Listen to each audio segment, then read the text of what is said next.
Krajská samospráva eviduje pracovné pozície v sociálnej či kultúrnej oblasti, kde sú dlhodobo nízke platy. Títo zamestnanci si majú finančne prilepšiť. Jedná sa zhruba o 1500 zamestnancov, naalokovaná čiastka pre nich je zhruba 1,4 milióna eur. Takouto formou im chceme dať najavo, že sú pre nás dôležití, vykonávajú ťažkú prácu, ale že sú dlhodobo podhodnotení. Pritom ide o pozície, bez ktorých by tieto pracoviská nemohli fungovať. V prípade sociálnej sféry sú to sestry, opatrovatelia či sanitári. Už od roku 2023, aspoň sme to tak evidovali, sú rozdielne odmeňovaní, ak sú na tejto pracovnej pozícii v zariadení sociálnych služieb alebo na pracovnej pozícii v zdravotníckom zariadení. Už vtedy boli ich mzdy z hľadiska tabuliek hodnotené vyššie v zdravotníckom zariadení a preto mnohí ľudia, ktorí pracovali na týchto pozíciách v zariadeniach sociálnych služieb, zvažovali, či zostanú v zariadení sociálnych služieb alebo odídu do zdravotníckeho zariadenia. Aj múzea, galérie, knižnice či divadlá majú niektoré profesie platovo poddimenzované. Jedná sa napríklad o krajčírov, maskérov, strojníkov, technológov, mechanikov. Nesmie to byť len jednorázová odmena,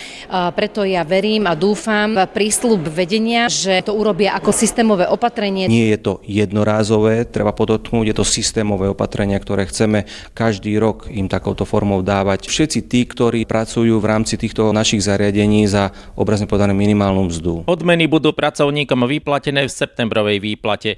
Jozef Jurík, televízia Nitrička.